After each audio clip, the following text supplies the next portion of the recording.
Good morning, everyone. It is absolutely wonderful to be here with you all today, and particularly after such an inspiring speech from Commissioner Simpson. I have the great pleasure of introducing today's panelists. So without further ado, I'd like to introduce from the European Commission, Iro Ailio, the Advisor for Energy Transitions and Local Governance in Directorate B, Just Transitions, Consumers, Energy Efficiency and Innovation at the DG Energy. All fantastic topics, and we look forward to hearing what you're going to say. And then we have the pleasure of having two city representatives. Anna Oregi, who is the Deputy Mayor and Delegate Councillor of the Department of Territory and Climate Action in the beautiful city of Vitoria-Gasteiz in Spain, as well as Gabriel Plesa, the Mayor of Alba Iulia in Romania. And I was doing some virtual traveling to these wonderful cities yesterday, and I do hope post-COVID to actually visit these great places in person. From the perspective of a city network, Claire Romet, the Director of Energy Cities, will very soon be joining us. And then we also have the important position and perspective from an investor and bank with Susan Jorensson, the Director and Head of Infrastructure Europe, Sustainable Infrastructure Group at the European Bank for Reconstruction and Development, commonly referred to as EBRD. And last but certainly not least, we have our mission board member from Climate Neutral and Smart Cities, Katrin Krogh Andersen, who is the Dean of the University of Copenhagen Faculty of Sciences, as well as the former board member of the Research Council of Norway and participant to the EIT Urban Mobility KIC and EIT Climate KIC.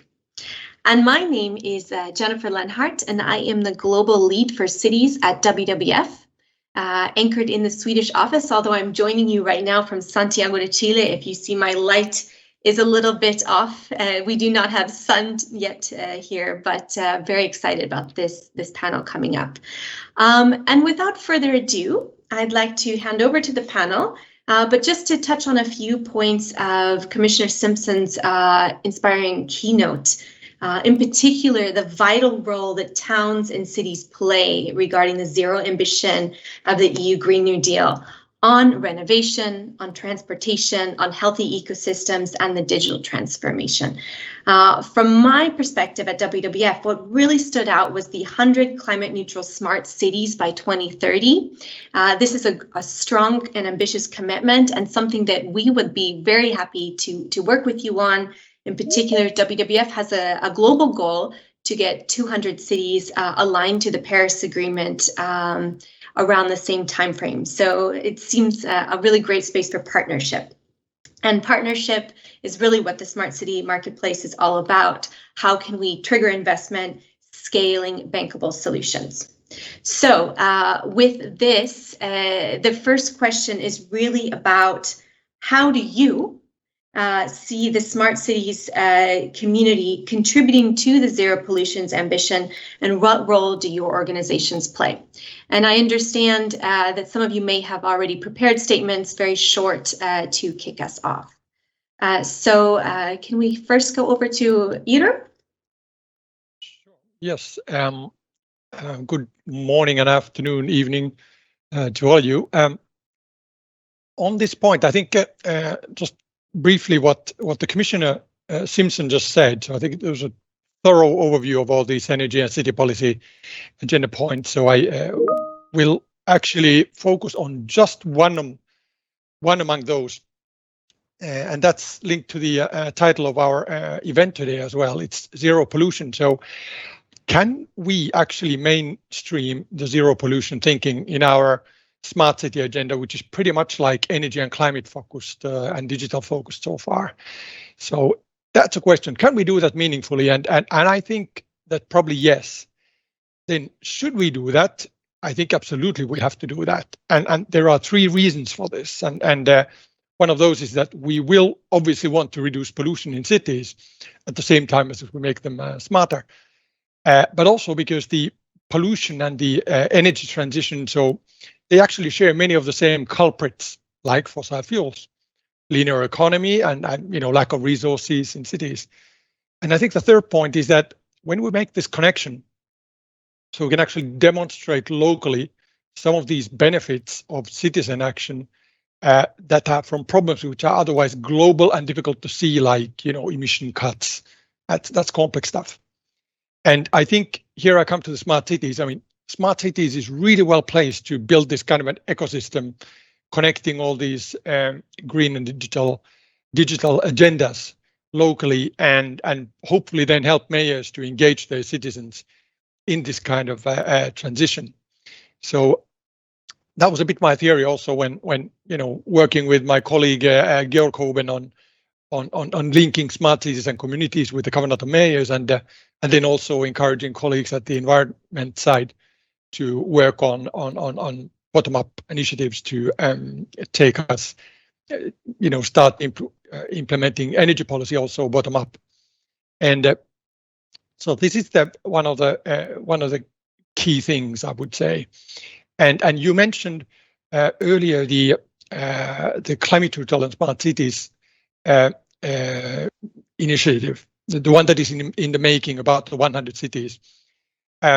There you should know as well that we are actually developing that currently, co-creating, and we are very much taking learnings from both the smart cities connection, all these experiences that the clusters, that the marketplace has had, and then also at the same time what the methodologies that the Covenant of Mayors has gathered and developed over the 10 years. So we're looking at these things, how we can bring them also as an input into that big initiative that we hope to launch in a few weeks' time. It's still actually not officially launched, if you yes. And then on that also, in that work, we have the Civitas, we have the Living in the EU, many of the other things which are linking into this development. So we're not starting from scratch. Thank you. Fantastic. And you've really jumped into the whole of our conversation to follow, with a lot of very exciting things underway. I really like the mention of smart cities on connection, and also the bottom-up engagement, and we are very eager to hear how this develops further. And in particular, from the city's perspective, I'd like to hand over to Deputy Mayor Regi to share some initial thoughts with us, and just to remind everyone that this is just, you know, your first intervention, so we can come to some more concrete questions as we go forward. Okay, thank you very much, Jennifer. Thank you for Marketplace, and it's my pleasure to be here with all of you here this morning. I think eco-rehabilitation, public space management and design, and energy transition will be essential ingredients for the zero pollution ambition. We have learned so much here in Vitoria-Gasteiz about eco-rehabilitation, central heating, and public space refurbishment within the Smart City funded Coronación project. And now, with that knowledge, we want to tackle new challenges and be more ambitious. We are currently developing a master plan for residential neighborhoods rehabilitation, neighborhoods from 50, 60 decade. And also we are working on the refurbishment of our industrialized areas through the decarbonization of our industry. Vitoria-Gasteiz is a very industrial city, and so we think we need to focus also in the decarbonization of our industry. Thank you. Absolutely wonderful. Thank you so much, and looking forward to seeing your city someday. And going over to another beautiful city, we have Mayor Gabriel Plesa from Alba Iulia. Please, the floor is yours, and this will be translated. Hello. Alba Iulia are o evoluție milenară și este orașul simbol al României, recunoscut oficial de către autoritățile naționale ca fiind de importanță culturală de interes național. Alba Iulia has a millennial evolution, and it is a symbolic city of Romania, officially recognized by the national authorities as being of cultural importance of national interest.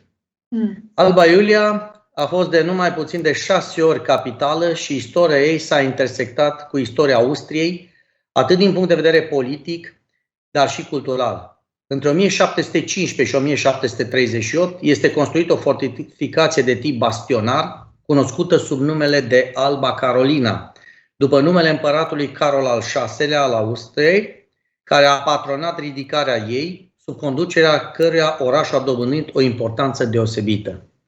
Alba Iulia has been the capital of no less than 6 times in his history and has intersected with the history of Austria, both politically and culturally. In the 17th-18th century, a bastion-type fortification was built known as the White Carolina Fortress, after the name of Emperor Charles VI, who patronized its construction, under whose leadership the city acquired a special importance. Pentru restaurarea patrimoniului material reprezentat de cetatea Alba Carolina, municipalitatea din Alba Iulia a cheltuit peste 70 de milioane de euro din cele 150 de milioane fonduri europene atrase în ultimii 10 ani. Eforturile noastre au fost recunoscute de organizațiile europene. Municipiul Alba Iulia a fost distins cu prestigiosul titlu de destinație europeană de excelență, conferit de către Comisia Europeană în data de 1 iunie 2012, prin Ministerul Dezvoltării Regionale și Turismului. În același spectru, dar un an mai târziu, în martie 2013, municipiul Alba Iulia i-a fost acordată mențiunea specială a juriului din partea organizației Europa Nostra, cea mai mare asociație europeană focusată pe conservarea turismului.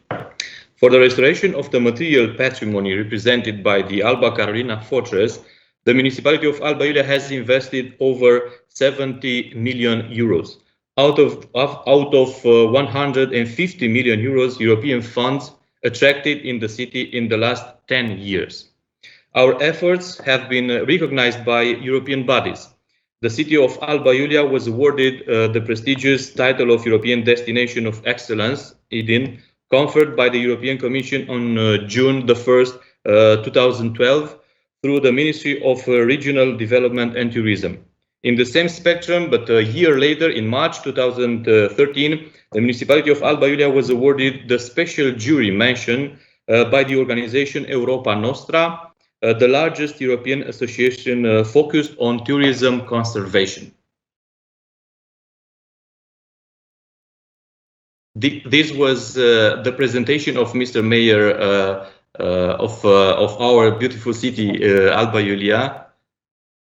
Absolutely wonderful. And I think it's so great to hear a historical perspective.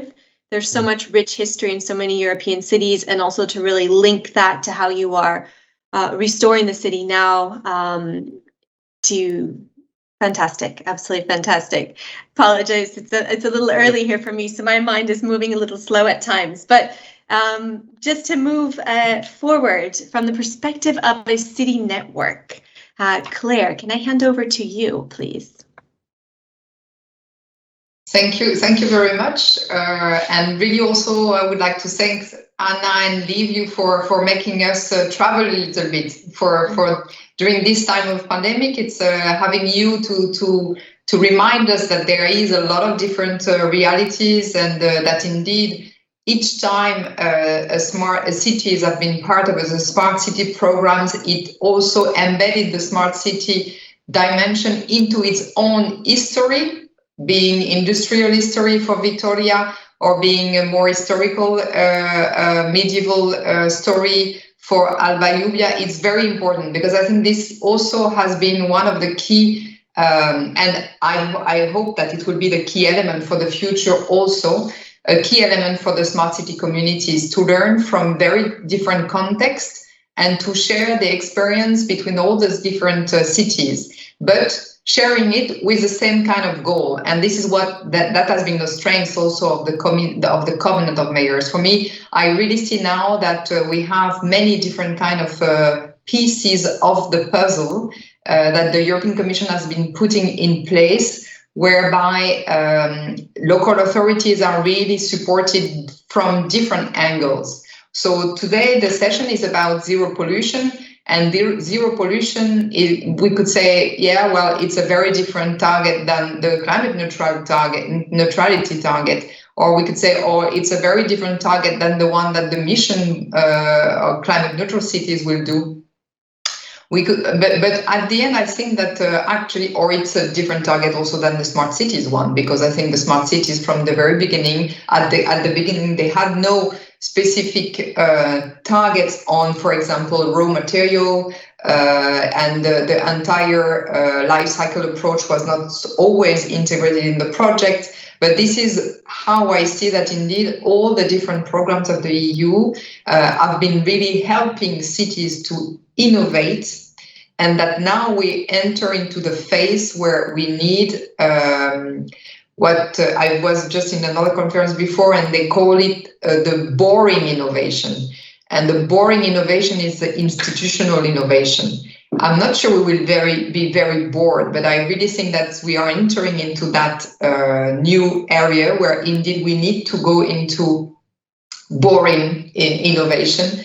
And I'm not going to say that the smart city marketplace has been a boring innovation, but they definitely were pioneering on making sure that all the different enterprise would work together. So the idea of a marketplace is that you can work together, and I think this is definitely what we have ahead of us. So the industrial innovation will not be led by only one company anymore. It might be led by a public sector, because indeed this is what the mission board is about, is to say, well, so far we have said that municipalities should stay in the corner of regulating or implementing EU policy. And I think that the decade to come is completely different, is that maybe the EU decision makers, what they will do is look at what's going on in all the beautiful cities that they are supporting, look at what is going on in the mission climate neutral cities, look at what's going on in the smart cities, communities, and in the smart marketplace, and see what does it require in terms of institutional and legislative innovation. So the other way around, basically. I will stop there for the introduction. Thank you, Claire, and for so eloquently connecting the city story, each city's story, to the idea of restoration and climate action, and certainly the role of the Smart Cities Marketplace there within. So I would like to next hand over to Susan to give us the perspective from an investor and bank on this question. The floor is yours. Thank you very much. And I'd like to thank everyone, for the organizers, for inviting EBRD to be part of this panel. EBRD, for people who are not familiar with it, is an international financial institution that was founded in 1991 after the fall of the Berlin Wall. And our remit is from Central Europe to Mongolia, from the Baltics to North Africa. We have always been active lending to cities. We see cities as our clients. Our flagship municipal program is EBRD Green Cities, and I will talk a little bit about that further. But the program is about helping cities to identify, benchmark, and prioritize actions, and this is both investments and policy actions, to address climate change and environmental challenges. To date, we have 49 green cities, of which roughly 10, I believe, are in the EU. And what we see in working with cities in the digital and in the green space is that these two technologies just go hand in hand. And a lot of times when we talk about digital, we focus too much, and smart cities, we focus on the technology. But really what it's all about is using real-time data to help cities improve the delivery of services, which in the end improves the lives of citizens. And also this can help cities monitor and address air pollution, water pollution, address greenhouse gas, reduce greenhouse gas emissions. So I'm very excited to be part of this panel and to discuss these further alongside my fellow panelists. Thank you very much. Thank you, Susan. And we are also very keen on the importance of gathering data and assessing data as we go forward to measure where we are starting. So thank you for bringing that up as well. And last but certainly not least, from the mission board, we have Katrin joining us from Copenhagen. So if you could just offer a few intervention words. Thank you very much, and thank you also very much to the organizers for inviting the mission board. We are a group of 15 experts who spent about a year or year and a half to developing a proposal for how Europe could achieve 100 climate neutral cities by 2030. And that's definitely a very ambitious goal. And I think it plays a very important role for achieving the EU Green Deal by 2050. And to the best of my knowledge, we do not have a climate neutral city in Europe yet. So that just shows I think, the high ambition of actually achieving 100 climate neutral cities by 2030. The settings, and thank you very much for all the presentations. I think you've elaborated a lot already on what are the challenges here and where are we today. Settings for cities in Europe and in the EU are very different settings for each city, I think.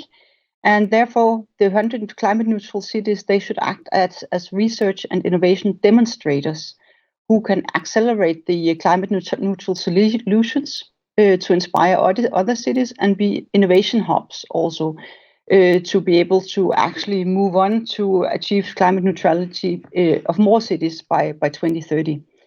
So achieving the 100 cities is definitely not going to be easy. It's about, I think we already touched upon that already. It's both implementation, it's financing, it's regulation, it's about innovation and research in various areas in order actually to be able to achieve this goal.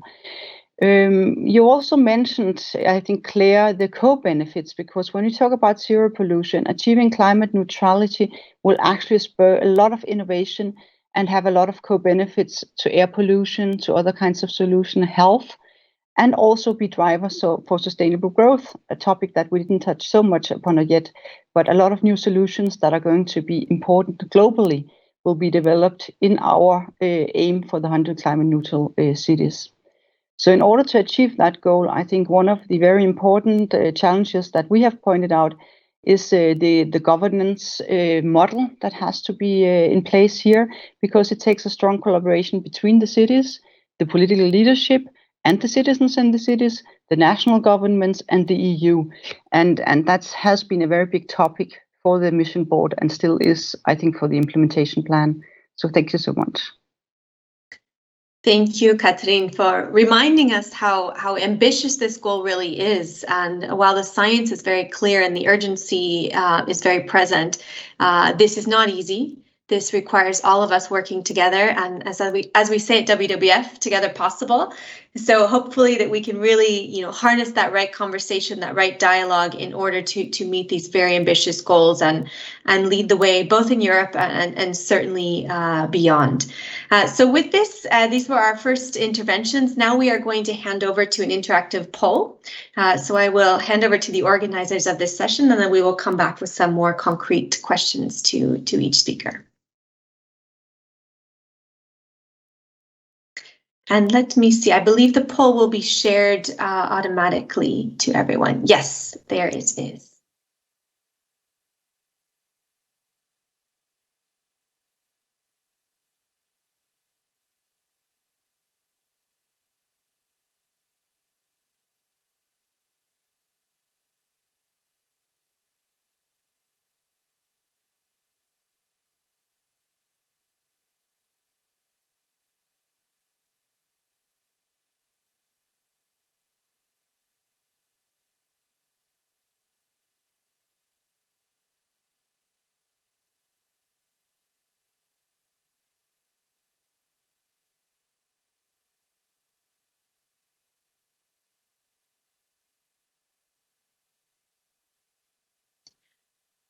So for those of you joining in on this, we do encourage you to join in on the poll. Looking at the first question, looking at the EU Green Deal and its goals and the role of smart cities. So I won't read the question out specifically. I think it's probably easier you do so as well. But definitely we are very keen to know your perspectives on how smart cities can play a crucial role in the EU Green Deal.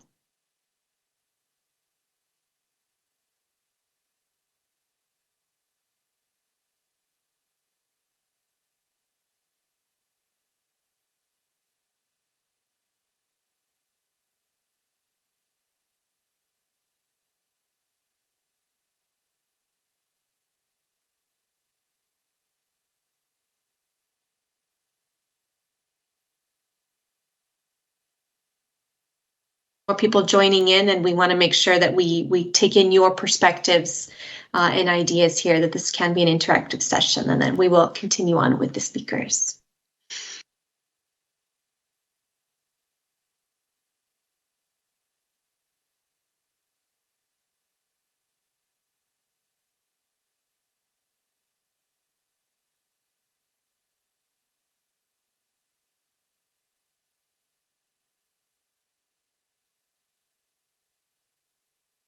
Okay, so we can see that the majority of those joining in see that smart cities are crucial to support the achievement of the overarching goals of the Green Deal. So this is great, and I think all of us on this panel would probably agree with you. So wonderful to see this. If we could move on, I think there's one more.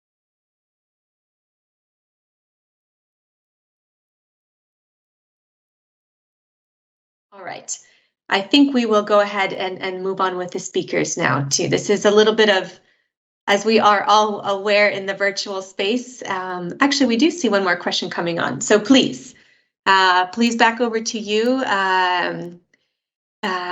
Which of the following statements do you agree with? And please pick two. The role of cities within the Green New Deal.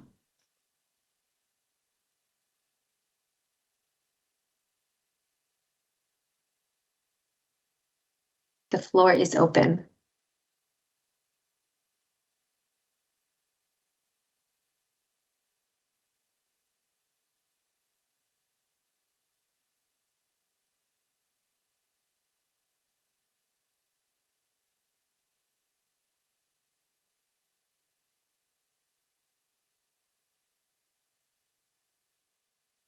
All right. Well, we see there are a few questions that are kind of being asked simultaneously. I'm sure you're all engaging on your phones or computers in order to input there.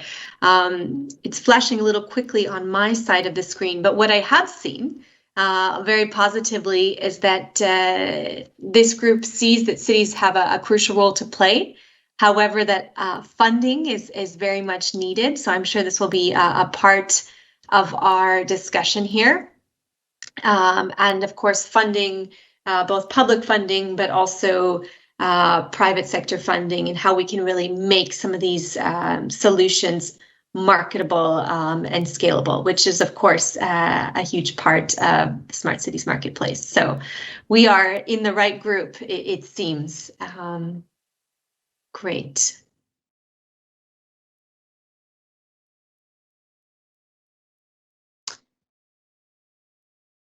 Okay, I think we can go ahead, if it's all right with the organizers, and continue the conversation. Those who have not had a chance to join in on the poll can do so as well. Great, wonderful. So let me come back to my questions, and yes, back to you, Iiro.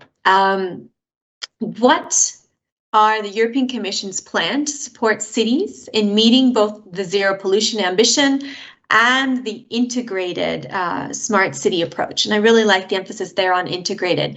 And how can we make this the new normal for European cities and municipalities, with particular attention to small and medium-sized cities? Please, the floor is yours. Thank you, Jennifer. I think I jumped a bit already into this earlier. I was too anxious to get going, but anyway, so I think you got here the integration approach indeed. So that starts with the policy. So if we look at really the the Green Deal, which sets this kind of overall ambition for EU. That ambition needs to be, of course, translated into action, and this is what the services are currently doing, the different DGs. So we're writing directives, be it on energy efficiency or transport related or other. And while doing that, we fully know that actually the success of any of this lawmaking will at the end depend on the cities, and it affects the cities and it depends on the cities. So that's why we're looking at the accompanying measures these kinds of indeed these bottom-up initiatives and other ways, including then funding-related tools to get things going. And I think that's a key point. So that we look at the funding-related work. So then, of course, the whole budget has been designed in a way of focusing more and more on the green and digital aspects. But then that needs to go down the line to concrete level. And when we talk about small cities, particularly medium-sized cities, Claire knows this very well here in the panel. So there, the needs are in the helping the cities to get these kinds of ideas for projects off the ground, get them through the valley of death, from the idea to a financial concept, and then finally go and knock on the door of the bankers and the financiers and funders. So that's the part. And here we have the EU City Facility, which is one of these important tools by which we can help cities to get smarter, to become more, towards climate neutrality. So that's one big thing. There is, of course, technical assistance related work, which is going there on as well, plus then work with the EIB. But that often goes into the larger city space. Now, when it comes to smart and circular cities, I mentioned circular because we're talking about pollution here as well. So their Commission is developing a small initiative currently to help with the circular cities work. Come and support that. That's not yet out in the public, so I won't go into details, but something is coming, and that can also connect into this work. And then, of course, the city's mission, we already spoke about that. I think there is one aspect that I want to mention, that the choice of the cities, once we have the green light and there's going to be the selection of the cities. So there, I would hope that this is done in a way that you have a fair share of small and medium-sized cities in this group that are going to be accompanied to climate neutrality. I think that is super important. And then there are many other opportunities for smart city work, and that we can find in buildings, for instance. The renovation wave was already mentioned, but it's good to know that at the same time, on the environmental side, there is this zero pollution action plan for buildings. So perhaps these can connect. And I know that on the digital side, there are also initiatives going into this space. So we have many things, and that's where the integration come up very handy. And we have to integrate these tools. We have to integrate the policies as well if we want to get anywhere. And there I very much want to rely on this kind of smart city thinking. Thank you. Thank you, Iiro, and no problem for being excited to jump in on this earlier too. It's an extremely important topic, and I just want to touch on a few things you said. It is an ambitious budget, and it does have a high priority on the green and the digital, as Commissioner Simpson said. So this is very, very exciting. Integration is key, and certainly we're excited to hear what's coming on circular cities. So many great points you brought there, but for the sake of time, I would be very happy to hand over to our wonderful city representatives. And so first to Deputy Mayor Oregi, what are your city's concrete ambitions in terms of zero pollution and the smart city transition? And what do you need to get there? And this same question will then go to Mayor Plesa afterwards. Thank you very much, Jennifer. Yes, if we have to talk about concrete ambitions in our city, one of the key factors is going to be the development of our Sustainable Energy and Climate Action Plan, our SICAP. Vitoria-Gasteiz city started its sustainable energy transition and fight against climate change in 2007, and now we are finishing our new SICAP 2030. Draft version is done and has been done with an internal within the City Council participatory process. And in this draft version, we have established some very important goals, which we would like to improve. And for that, we are going to be looking forward to other European projects and help us to accelerate this process. Some of our concrete city goals are reduction of energy consumption in 30%. Base year we are using 2006, and the reduction of greenhouse gas emissions in 61%, also base year 2006. We estimate the necessary public and private investment to achieve this is 750 million. And most of these investments, it would be for residential buildings refurbishment for reduce their energy consumption. We think that our major goal would be there. Thank you. Thank you. And I have to say, one of the greatest things that working with cities is really making these climate ambitions concrete. And you have definitely shared that with your intervention right there. And now we will hand over to Mayor Plesa for the same question. I'll repeat it just for the sake of the audience. What are your city's concrete ambitions in terms of zero pollution and the smart city transition, and what do you need to get there? Yes, în ceea ce privește ambițiile municipiului în tranziția spre oraș inteligent, este important de precizat faptul că până în prezent municipalitatea a reușit să contacteze 70 de milioane de euro. Fonduri nerambursabile în cadrul programului operațional regional 2014-2020, din care aproximativ 60 de milioane de euro sunt investiți în infrastructură educațională, socială, culturală, reabilitarea termică a clădirilor publice și rezidențiale, transport public local sau iluminat public. Și bineînțeles că soluțiile inteligente cântăresc mult în aceste proiecte importante ale municipalității. Regarding the ambitions of the municipality in the transition to the smart city, it is important to note that so far the municipality has managed to contract 70 million euros in non-reimbursable funds under the Regional Operational Program 2014-2020, of which about 60 million euros are investments in infrastructure, educational infrastructure, social infrastructure, cultural infrastructure, thermal rehabilitation of public residential buildings, local public transport or public lighting. And of course, smart solutions will weigh heavily in these important projects of the municipality. Voi menționa doar câteva din noile tehnologii care vor contribui la creșterea calității serviciilor publice către albailieni, turiști și investitori, ca urmare a acestor proiecte.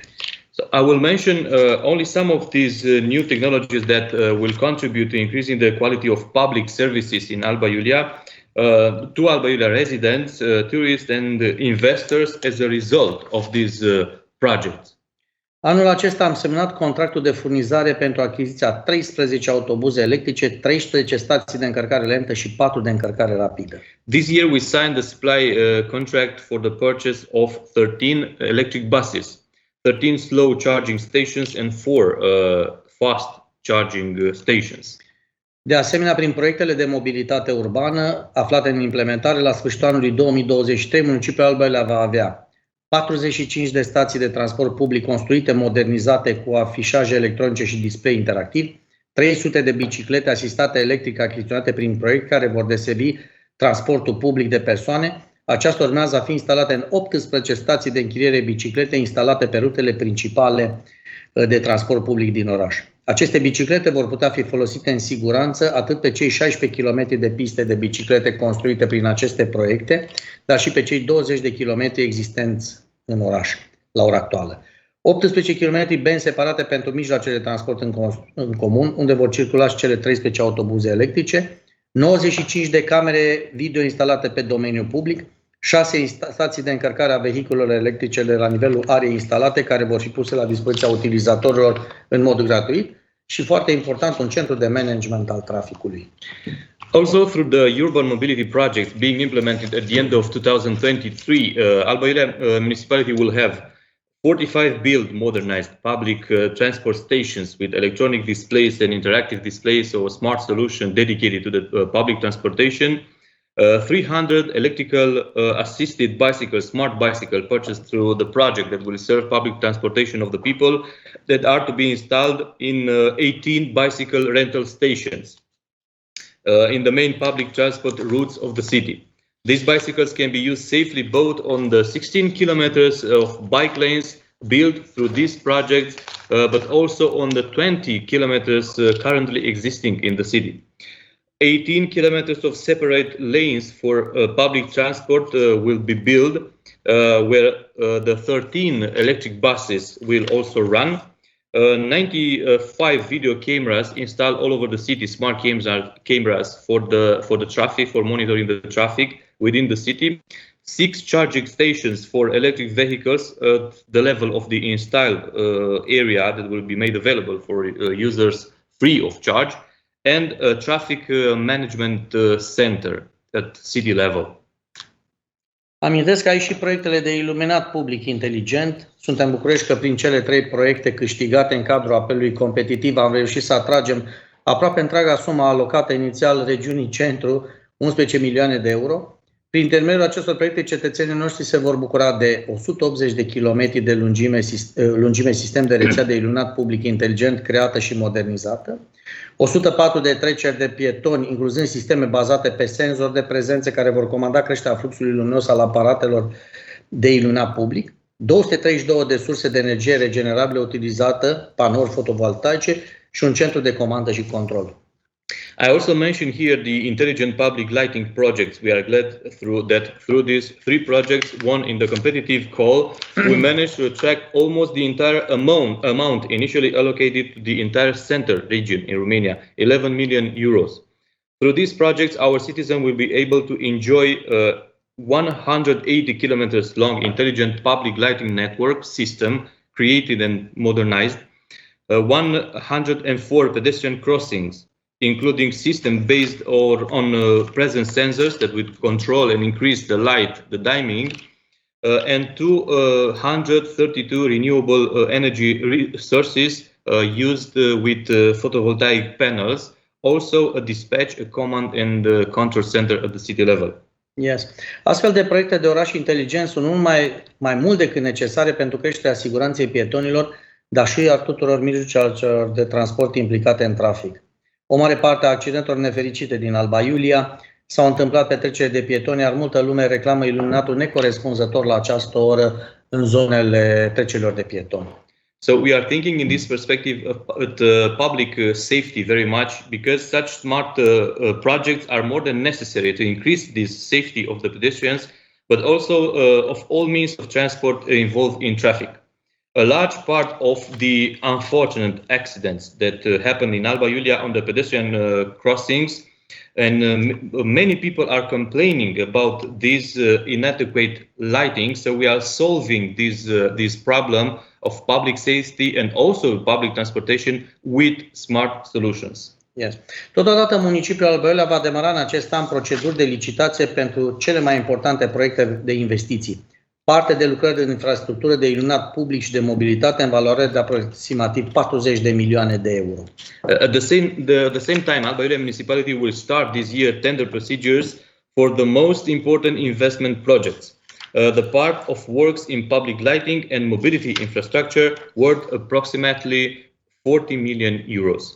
E important de precizat faptul că municipalitatea a autorizat și instalat până în prezent un număr de aproximativ 20 de platforme subterane pentru colectarea selectivă a deșeurilor urbane și are în vedere instalarea până la 122 de platforme în perioada următoare.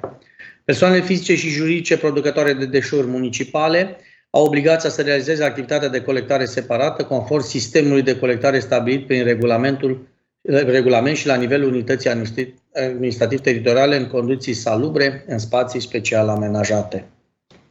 It is important to mention that the municipality has authorized and installed a number of approximately until now 20 underground platforms for selective collection of municipal waste, and envisages the installation of up to 122 this kind of platforms in the next period, and the inhabitants are producing municipal waste will have the obligation to carry out the separate collection activity according to the collection system established by the regulation at the city level and at the national level on those two fractions that will be transported to a big center management, waste management near Alba Iulia. Thank you very much. Thank you very much for your questions. Thank you. I am so impressed by your city. I wanted to go already, and now I want to go even more. And I must admit, for you. For you all. Thank you. My Romanian is not very good, but I did understand cycling as a big city cyclist myself. So that word I definitely understood, and I think your prioritization both on people-centered cities, when we talk about safety, when we talk about connectivity, when we talk about mobility, it's not just about the environment, but it's really about people. So thank you so much for emphasizing this. There's another question I'm very eager to ask our mayors here, but for the sake of time, I'm going to jump over it, but I hope that I can come back because it's about public engagement and both as an NGO, but I think also for everyone here in the crowd, this is an extremely important aspect to dwell upon. But I want to make sure we get to all the speakers, and then I will come back to you on that one. So over to you, Claire, and to Energy Cities. From your experience as a city network, how would you see your network and possibly other city networks as well supporting the zero pollution ambition and the smart city transition, also in context to the wider EU Green Deal? And certainly you have been working with so many different cities, so we'd love to hear what you see as what do cities need to support them. Thank you. Thank you very much for that question. I think that indeed Eero already touched upon one of the key elements that is needed now is indeed what I call grants or supports for cities to have the time to think. So basically to stop acting, because otherwise we will just run out of, we are just running one action after the action, but it doesn't make a plan. It doesn't make a strategy. It doesn't make something comprehensive. And that's a little bit also I think what is behind the mission 100 climate neutral cities is just that we need to just stop and think. And if that is embedded into specific EU programs that would allow that, then I would believe that indeed we would align much more of the current public support schemes that exist. So I'll take the examples because one key element that is needed today is that there is a much better alignment of all the different support schemes that exist. The European Commission has been putting one Horizon Europe program, but there is also the structural funds, there is the regional funds, and all those are quite aligned today. And it's very important because I wouldn't say it's the first time, but it's very much aligned with the smart city approach. And I think that will be very, very helpful for cities. One thing that is not aligned yet, even though the European Commission really required this alignment in asking to the member states to have recovery plans that are really very strict or very ambitious in terms of climate. The recovery plan that has been asked to member states shows that indeed, if you don't allow time to think, then you just put everything that you have in your shelf, and you try to make it coherent, but it's not coherent, and it's not giving you a plan that leads you anywhere. Actually, the Spanish one is not a bad plan. The recovery plan is quite good for local authorities, as I have tried to see. It's specifically very good also in terms of helping the rural areas, which I think it's a very good point from a recovery plan point of view. So if there is one thing we would need would be to have more of this kind of support. So Eero mentioned the city facility, the European city facility. So it's a grant given to cities when they want to develop their investment concept. And instead of trying to fit one idea into one program, the idea is at reverse. It's more to look at what is your plan, what are all the projects together making sense. And then from that plan, you try to see, okay, this part of the plan, I will try to fit it into EBRD schemes. This part of the plan, I see that indeed with this Interreg, I will have it. But then you need expertise in between, and you need repackaging what you want, but you still need to have this kind of very comprehensive plan, and what is really usually missing.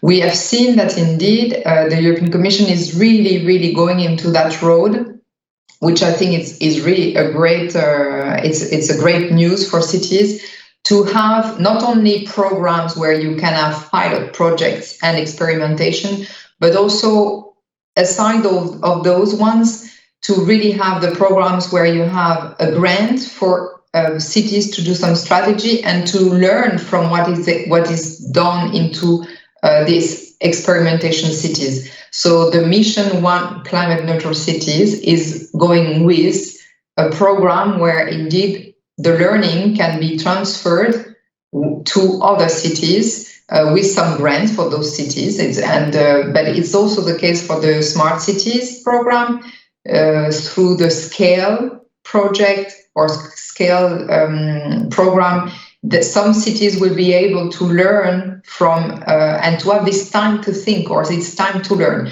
So if I would say one only message would be this, to really try to have this time to think and ask the European Commission, what can we do to align much more all the different policies that are basically landing in the territories towards the climate neutrality of cities. And it's like for individuals, we have this kind of we are calling for lifelong learning schemes for people. Well, I think we should also have specific rights and obligation for cities to have a lifelong learning, access to lifelong learning. So it's really time to learn. What a fantastic way to wrap up that very impressive statement. And it reminded me a little bit when the COVID lockdown started.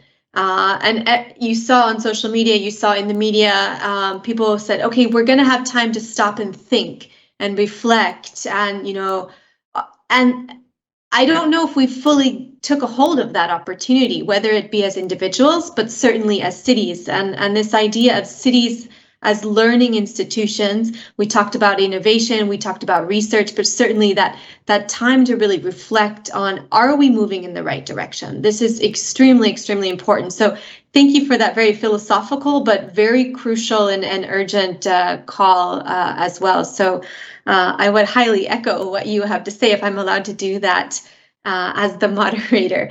And then we move over to, as you also mentioned, EBRD, and we'll go over to Susan and ask, with the EU Green Deal and the Mission on Cities, we have a unique opportunity for investing both in zero pollution action as well as smart city projects and infrastructure. We've heard quite a bit about infrastructure already.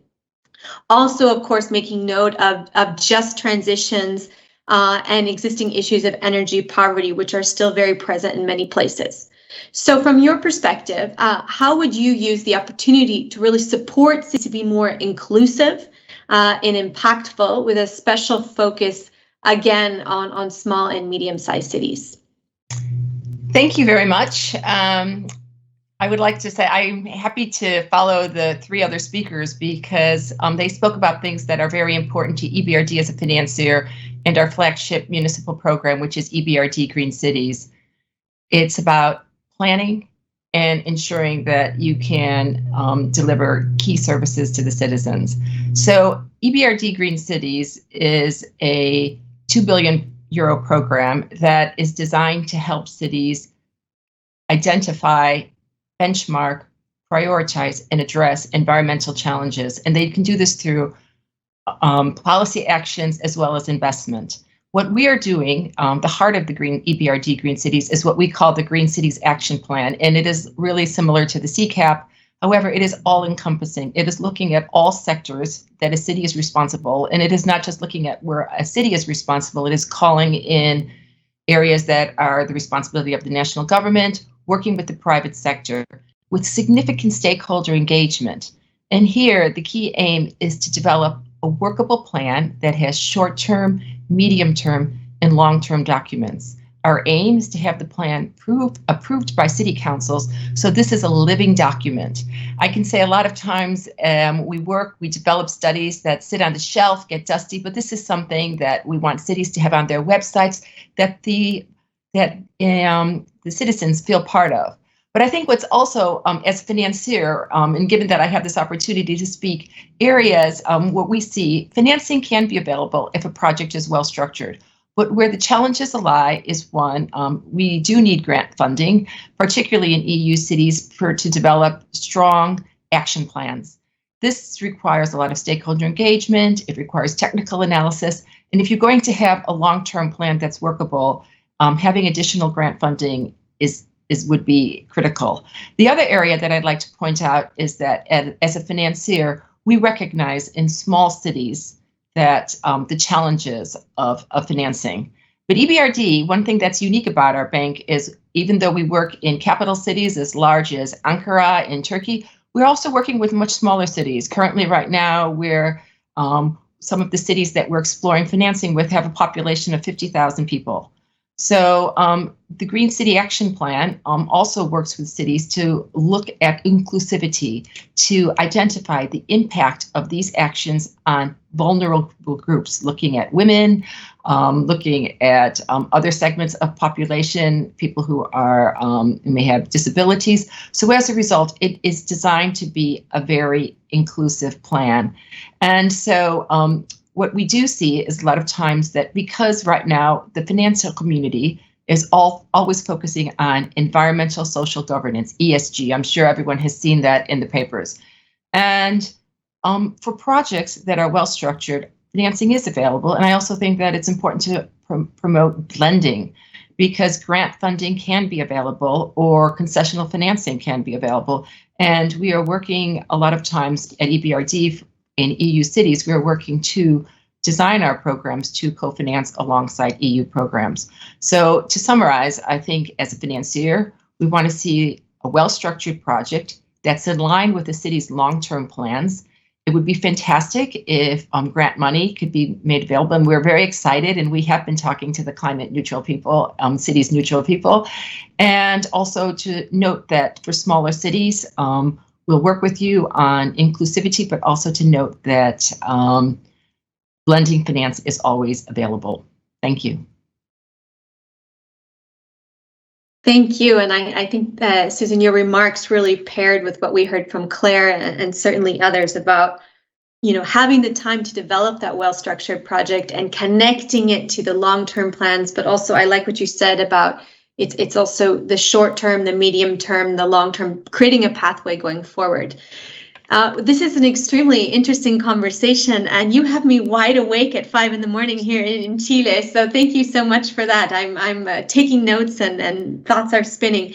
And last but certainly not least, I'd like to hand over to Katrin and to ask a little bit from your perspective. I mean, you've been on the mission board here.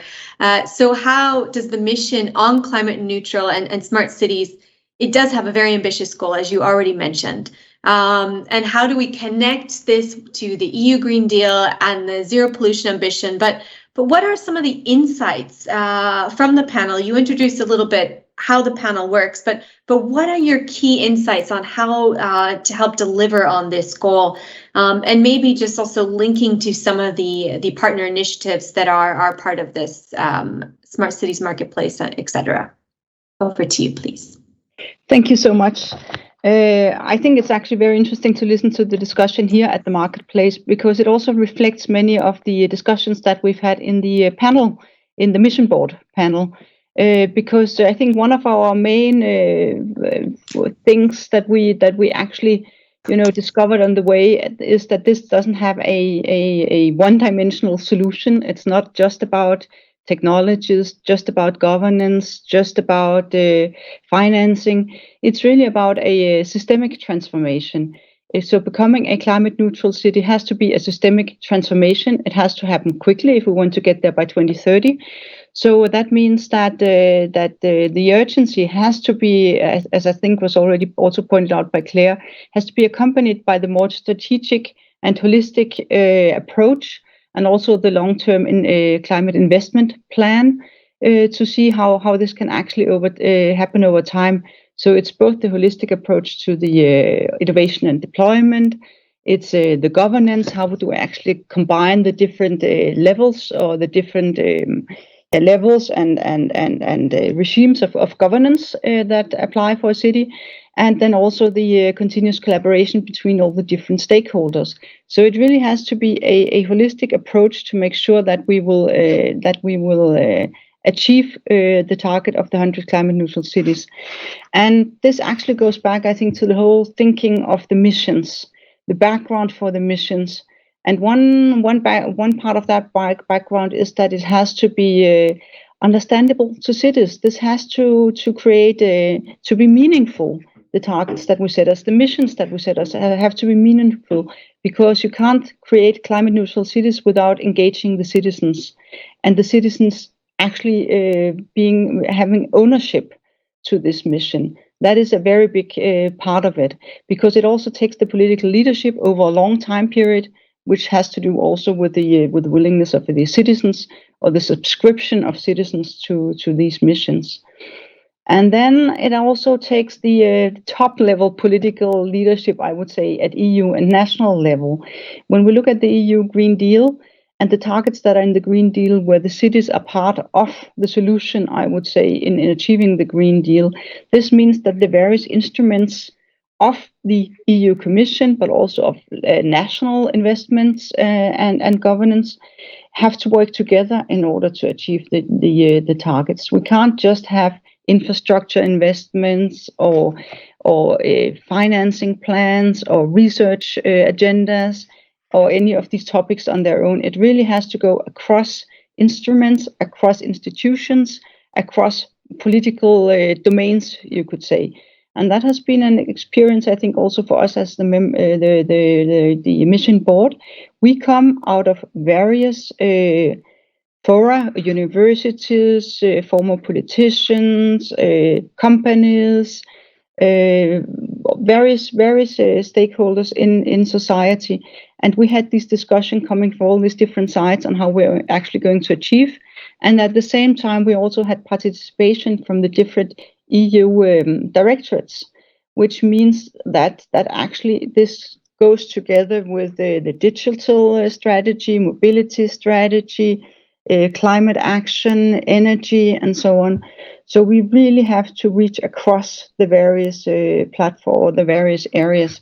And I think that is what the mission approach encompasses. What is going to be very, very difficult. And that's also why you tend to actually compare with the Man on the Moon mission, the first really, the big mission. But I think achieving the 100 climate neutral cities in the EU by 2030, that is going to be a very big thing, which will have us all collaborating, working together in order to achieve that.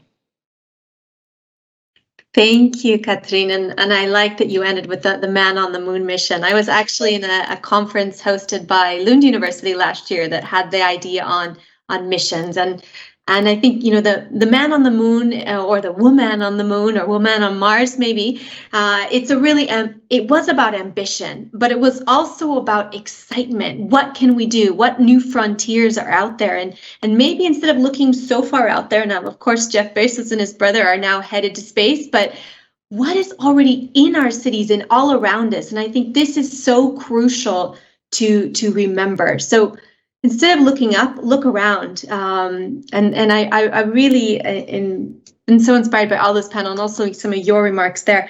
I wanted to point also on one thing that you talked about to make it meaningful for cities, but also for citizens. And we have a lot of experts in the room here, and it's really exciting to get your expert opinions. But I know we're almost out of time, but I would like to go back over to our mayors, and in particular to talk about the people. In particular, in the process of you explained in both of your wonderful cities about efforts to retrofit buildings and public spaces, but also transport sectors. But a really crucial question here is how are you doing about going about this, engaging your citizens and other stakeholders in this journey so they're really on board and excited about this? This is, of course, from WWF's side, a really crucial area. How can we help to kind of galvanize that public engagement and support on this topic?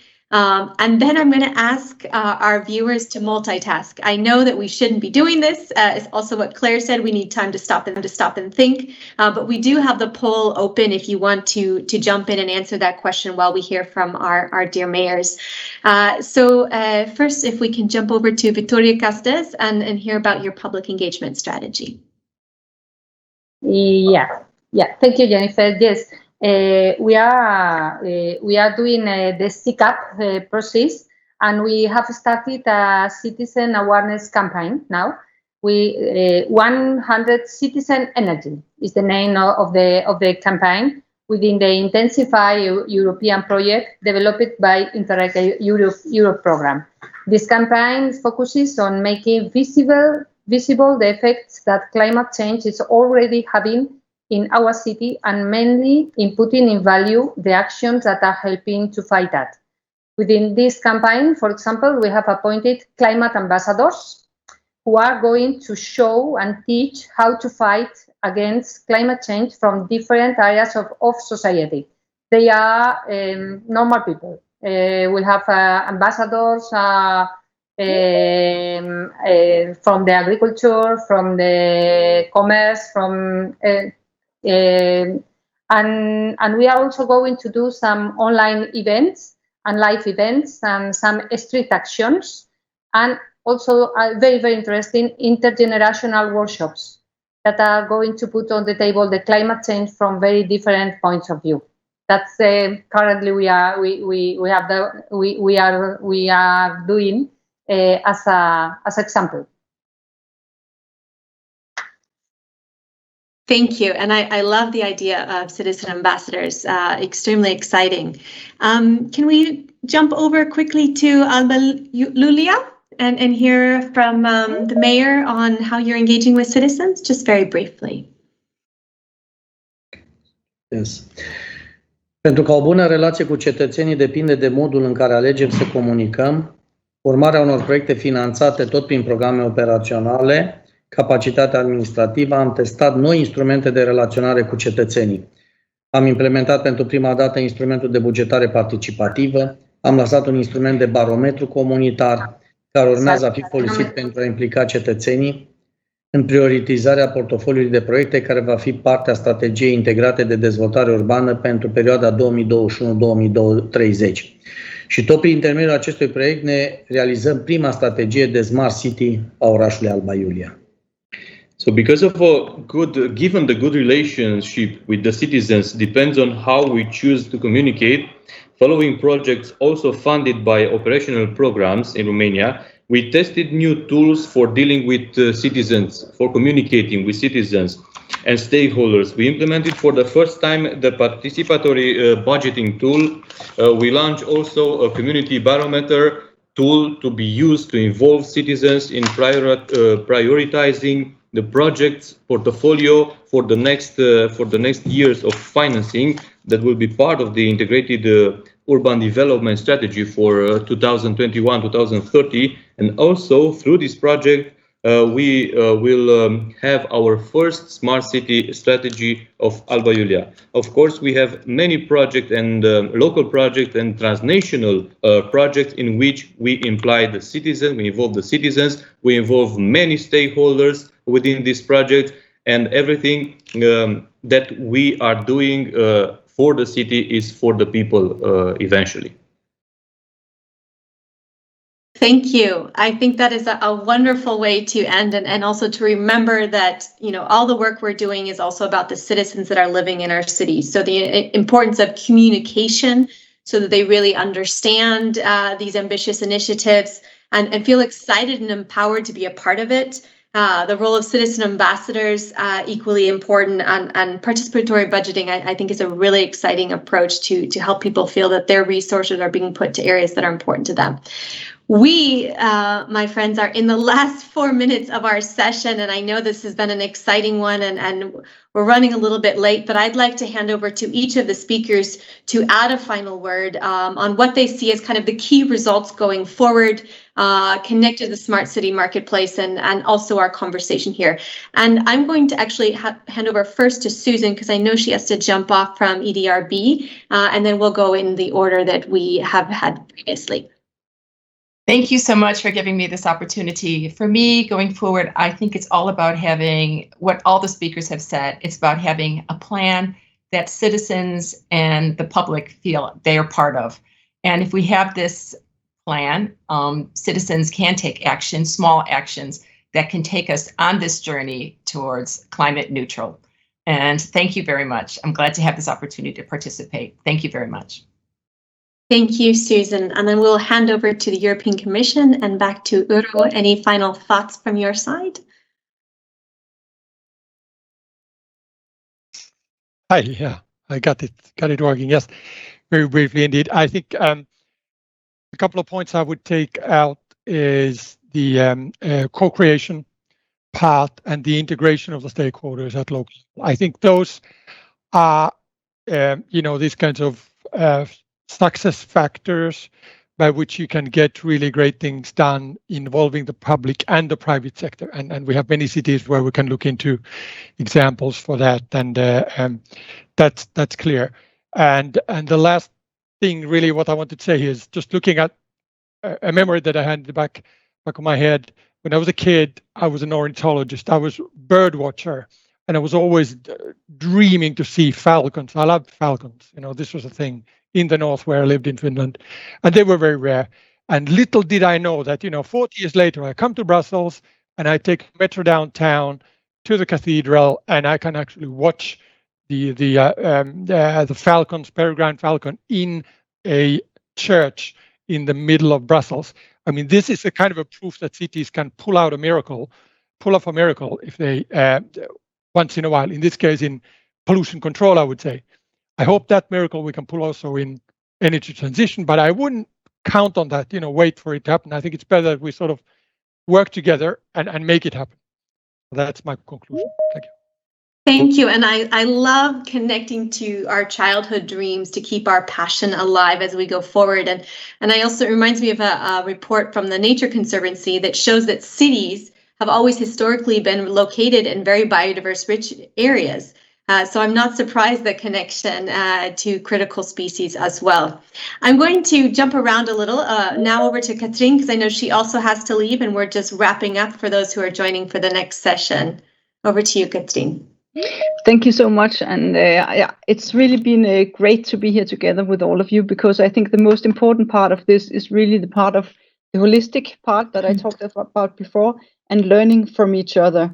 So for me, each time I hear about all the things that are already happening, all the cities that are taking action, that are on their way to acting against the climate changes and pollution and reducing pollution, and all the organizations, the investments, of course, the EU. I think we all need to collaborate on this, also with the universities and the knowledge hubs, so to speak. So the conversation, learning from each other, and tackling this from all sides at the same time, that's the main point for me. And in that regard, this marketplace has been great. So thank you very much. Thank you. Indeed, nobody has the market on all of the solutions, so learning together is crucial here. I would like to end with our cities, since this is all about cities. So first, I will hand over to Claire, who's already shared so many brilliant remarks from Energy Cities, and the floor is yours. And then we'll go over to our cities.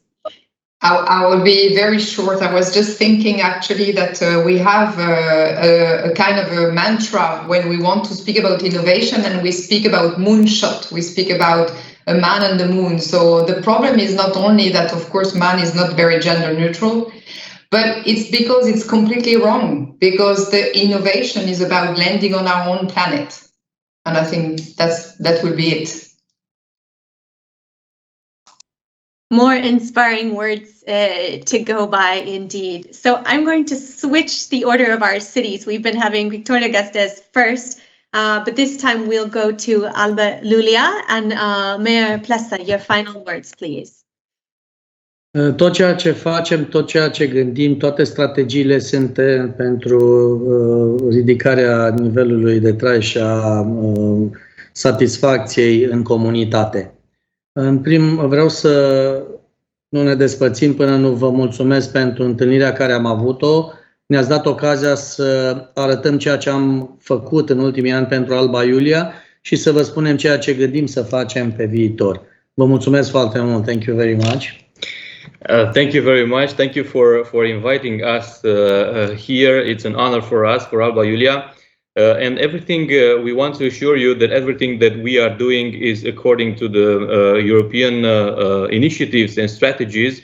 Everything we are doing is based on local strategies and policies, and everything again that we are doing the municipality is for the people, with the people, and communicating the people everything that we are developing, and so on. Thank you again. It was an honor. And an honor for us as well. So last, but most certainly not least, from the inspiring city of Vitoria-Gasteiz, we will have a closing word. Your last statement here, Deputy Mayor, please. Yes. Faced with this global emergency, the discourse on sustainability in all of its dimensions is showing its true significance and has become more necessary than ever. Vitoria-Gasteiz started its path on sustainability in the 90s. We are the only green capital in Spain.